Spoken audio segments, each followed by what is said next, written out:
quais os instrumentos que você usa para se atualizar?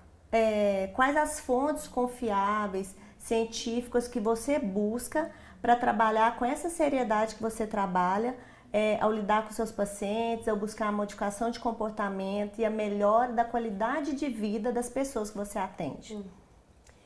Ju, que bom que você fez essa pergunta, porque às vezes eu me assusto um pouco quando eu vejo, eu estou fazendo seleção para o consultório, para estagiário.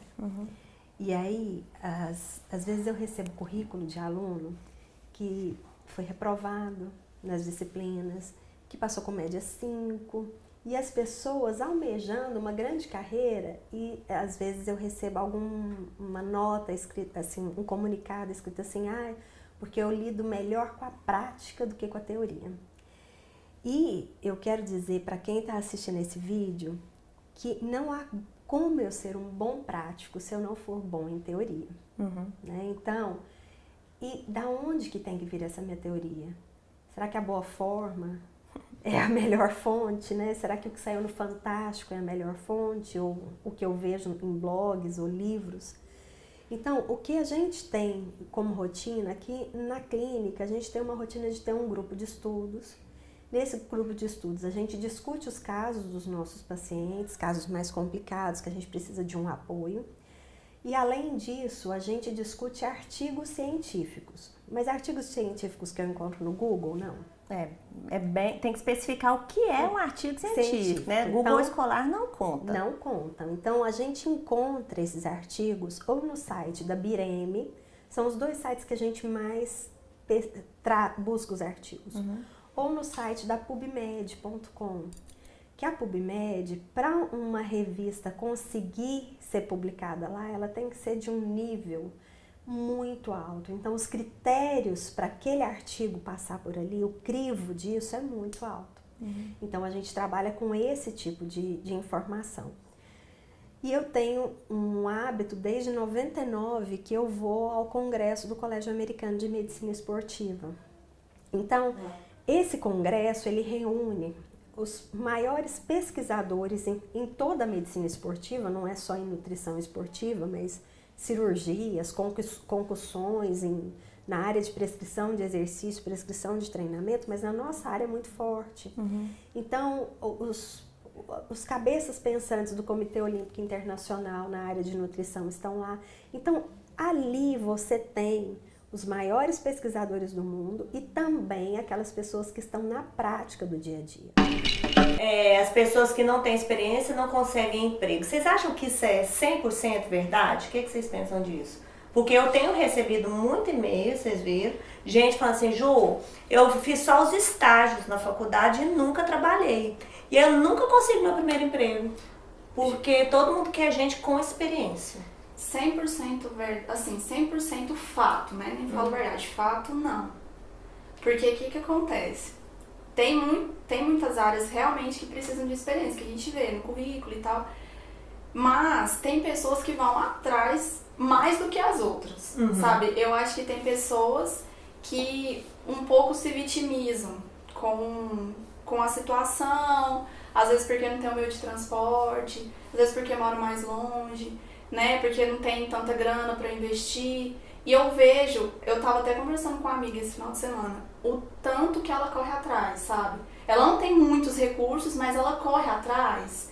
E eu ainda falei, ela ainda tava falando, nossa, mas às vezes eu desanimo. Eu falei, cara, sério, você é uma inspiração pra mim, porque ela tá correndo tanto atrás, ela até comprou as planilhas lá da gente, tá atendendo, vai atrás, sabe? Ela vai de bicicleta atender porque ela é toda essa onda, sabe? Assim, toda saúde. Toda saúde e tal.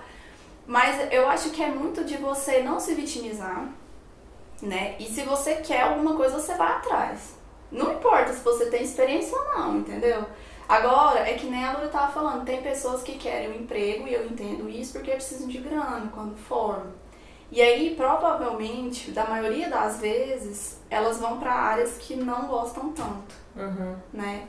E na nossa nutrição mesmo, a área que o pessoal mais emprega é o UAN. E tem muita gente que não gosta de UAN, né? Então não consegue, aí fica frustrada, aí não quer ir pra outra área que gosta. Então eu acho que você tem que correr atrás. E se você for bom, você vai atrás. Que nem a Bel falou, gente, a Bel, ela foi entrar no MIT, lá nos Estados Unidos, ela foi atrás do cara, já tinha terminado o período de inscrição. Entendeu? Não tinha nem prova com o nome dela, as provas eram nominais. Gente, essa história é ótima. Vocês têm que ouvir, ela deu entrevista até no Pânico falando sobre isso. Não. Como ela conseguiu entrar assim, tipo a Anne, só que no MIT. Lá nos Estados Unidos. Lá nos Estados Unidos, ela arrasou. Arrasou. Ela acampou lá. Ela acampou no lugar, gente. Sério, é uma coisa Ficou assim. lá porque ela queria a vaga. Ela queria a vaga, entendeu? Então quando você demonstra pra pessoa que tá te contratando que você realmente quer, por mais que você não tenha experiência, sabe? Mas eu quero. E quem também não tem experiência fez muito curso, pelo menos, né? Na área que quer trabalhar, que já sabe alguma coisa. Então, e mesmo se não te contratar, não é a única. Tem vários outros lugares, né? E às vezes eu acho que as pessoas não se descobriram ainda também. Por que você acha, além dessa questão da afinidade com a área comercial, né? Em termos de postura dentro da FBM, que fez com que você fosse crescendo lá dentro, ganhando a confiança dos seus supervisores, dos seus diretores e dos clientes, que como você mesmo falou, diretor de hospital, são médicos. Quais as características da Sara que fez com que você conseguisse ter tanto sucesso na sua carreira em tão pouco tempo? Olha, Ju, eu sempre fui muito curiosa, então eu até falava que eu tinha um bezerro e eu carregava um boi. Porque tudo que competia a mim, eu fazia, só que muitas vezes você não faz seu trabalho sozinho. Você precisa do trabalho de várias pessoas para concluir o seu. Então, eu era curiosa, eu queria saber o que as outras pessoas estavam fazendo, eu queria saber o que as consultoras, quando eu estava dentro lá da área produtiva, estavam fazendo. Muitas vezes eu mesmo pegava o contato do cliente e procurava saber o que ele estava precisando, se a nossa dieta que estava sobre minha responsabilidade estava chegando com excelência, estava chegando com qualidade lá dentro do hospital. Então eu sempre fui muito curiosa e eu acabei aprendendo coisas que iam além da minha competência. Então, quando me pediam alguma coisa, tal pessoa não pode fazer. Não, eu sei fazer isso. E acabava que eu ia fazendo. Né? Aí, depois que você vai para a área comercial, né, eu acho que o fundamental, você precisa ter aquilo que eu te falei, respeito pelas pessoas, né? Porque no começo, uma das principais barreiras que eu tinha era o sentimento de me sentir rejeitada. De muitas vezes eu chegar no cliente, propor para eles as coisas, olha, nosso serviço é assim, assim, assado, e falar assim, não me interessa. E eu levava muito pro lado pessoal, sabe? Eu pensava que era comigo, que eu que não estava agradando. Você que não estaria conseguindo fazer. Exatamente. E com o tempo você vai percebendo que você lida o tempo inteiro com pessoas, que do mesmo jeito que muitas vezes você não tá bem, a pessoa também não tá bem. Então, às vezes ela te deu uma má resposta, foi ríspida e sem motivo nenhum e porque ela, porventura, não estava muito bem consigo. Então você tem que trabalhar diariamente a empatia com o outro para que você não desista, né? Você não pode, em área comercial, você não pode desistir, mas você não pode insistir, porque insistir é chato.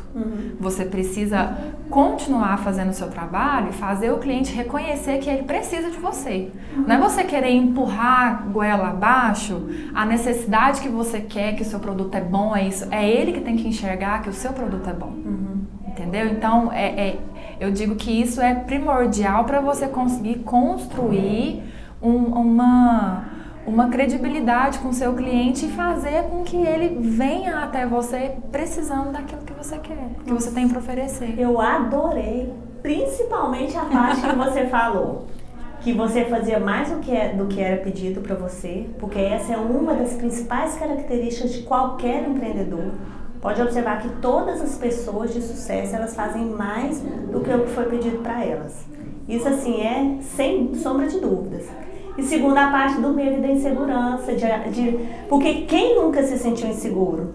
Quem nunca teve medo? Quem nunca ficou sem graça, né? E você teve que enfrentar tudo isso e mais, entender que não era pessoal, né? Porque às vezes as pessoas falam, mulher é muito sentimental, mulher mistura muitas coisas, né?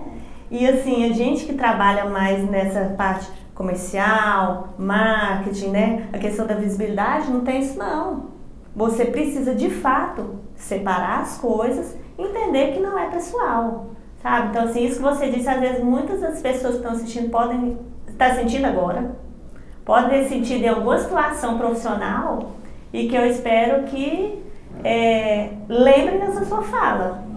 Porque é algo que eu acho que todo mundo já deve ter passado um dia. Gente, quantas vezes o cliente não olha pra você e não briga porque você fez alguma coisa errada? Ou o paciente dentro do consultório fala na sua cara que tá insatisfeito porque não tá conseguindo emagrecer, né? Então, é aquilo, aconteceu, a próxima vez que você vira a pessoa, passou. Não tem que guardar ressentimento, porque senão você vai começar realmente a confundir as coisas e comprometer seu trabalho, né? Imagina uma nutricionista de consultório recusar, não vou atender esse paciente mais porque ele me ofendeu, né?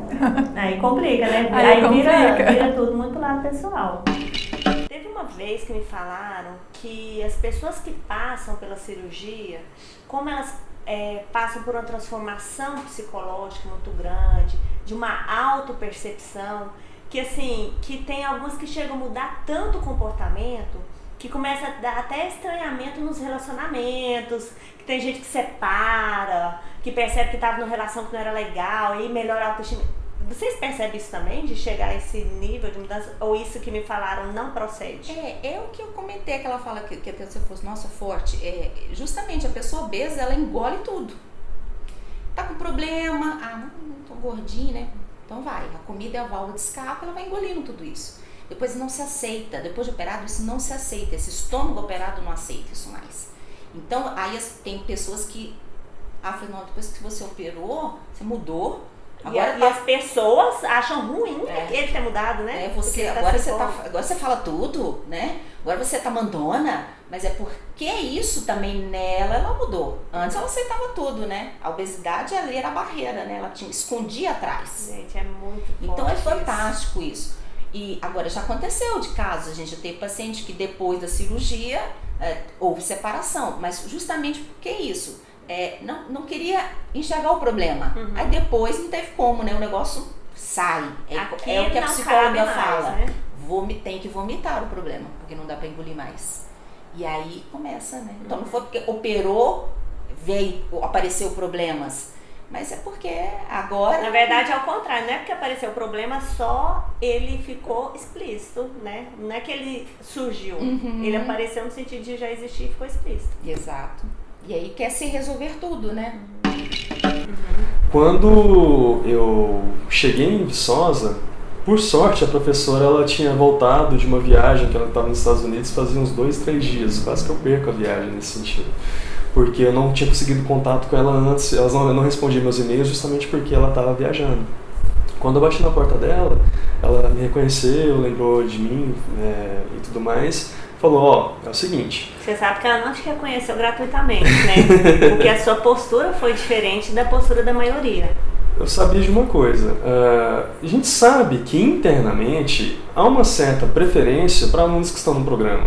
Isso não é nenhuma uma bonificação, pessoal. Vocês têm que entender que quem está lá dentro sabe o que cai, sabe o que pesquisa, já está envolvido com pesquisa. É uma meritocracia. Sabe? Mas eu sabia que eu deveria chegar lá e tentar mostrar que eu era tão capaz quanto quem estava lá dentro. Ponto. Tem um monte de gente que vira e fala assim, mas é porque quem tá lá dentro já sabe, não tem chance, não abre para quem é de fora. Não é porque é um pouco mais complicado, um pouco mais difícil que você não vai conseguir. Sim. Se você for insistir atrás, você foi... É um elogio, tá? Você foi maquiavélico, você foi esse homem detalhista, cara, decorou os trabalhos que a mulher fez. Gente, isso é quase uma psicopatia. Eu tô com medo, Mário Flávio. Você decorou os artigos, você não imagina tudo. O que eu fiz pra ser estagiário. Eu tô com medo de novo. E aí... Para e pensa pra você ver, porque eu ouço muito, eu recebo muito e-mail de gente que chora muitas pitangas por coisa que ainda não tentou. E e-mails de pessoas que falam assim, nossa, eu vi um vídeo seu que depois eu percebi que eu não tentei nem a metade do que eu deveria. eu tenho percebido bastante, eu escuto muito, nossa, concurso é só uma vaga. Ah, que mestrado só tem uma vaga. Aí, a vaga é sua, você precisa de uma. Desculpa, Né? não tem outra pessoa. Você sabe uma coisa, eu sabia que eu não ia passar se eu não estivesse lá. Se eu não fizesse a prova. Essa certeza você Né? tinha. Se você não fizesse, você não O estaria. que eu precisava para passar? Eu precisava estudar, obviamente, que a prova ainda tinha que ser feita. Eu precisava participar das pesquisas que aconteciam lá para saber se eu me enquadrava no perfil também. E eu precisava me manter lá. Então, tudo isso, a professora chegou para mim e falou, a única coisa que eu posso fazer é te colocar na minha disciplina. Você não vai ser aluno especial, você vai ser ouvinte. Ouvinte, para quem não sabe, é como se fosse o aluno, você tem um aluno mestrando, que ele está dentro do mestrado, você tem um aluno especial, que ele faz a disciplina, como os mestrandos, mas ele não está dentro do programa, e você tem um ouvinte. O ouvinte é um que está lá. O básico do básico. Se você não passar, você não vai aproveitar a disciplina. Se você passar, você aproveita, né? Mas o que aconteceu? Essa disciplina foi uma disciplina, inclusive, sobre o tema de índice glicêmico, que por ali já começou assim, a mudar muito o meu ponto de vista dentro de como estudar, de como trabalhar como cientista e como profissional. A professora falou que eu podia ir, então tá, eu vou. Eu tinha mais 1 dia ou 2 dias de estadia, que eu paguei num hotel lá em Viçosa, e eu comecei a subir e descer a ladeira caçando apartamento. Peraí, então você foi, comprou sua passagem, foi lá, professor, tudo bem? Oi. Ela falou, ok, você pode ser Pode ouvinte. vir. Aí que você falou, então virei definitivamente e resolveu vender o carro. Aí, o que acontece? Eu fui descobrir sobre a cidade. Aí eu vi que realmente os custos não me permitiam ficar lá sem um apoio e minha família não podia na época. Eu decidi, vou vender meu carro. Eu quero fazer meu mestrado, é aqui que eu quero estar, vou vender o carro. Ela falou pra mim, você vai ter que fazer a seleção do mesmo jeito que todo mundo. Uma prova, um currículo e uma entrevista.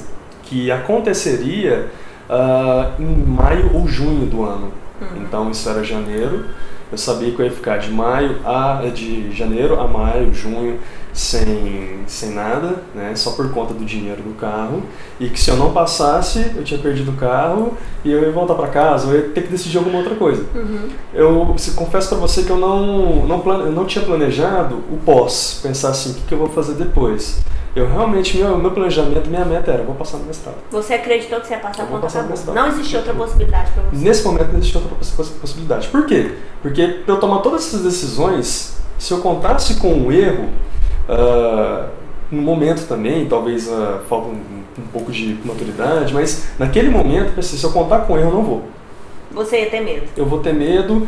Medo eu tive, eu usei todos os medos que eu tive, eu fui listando. Eu tenho medo de não ter dinheiro, vou vender o carro. Eu tenho medo de não passar, então eu vou um tempo antes, eu vou para estudar. Então todos esses medos que foram aparecendo para mim, eu fui convertendo em estratégia.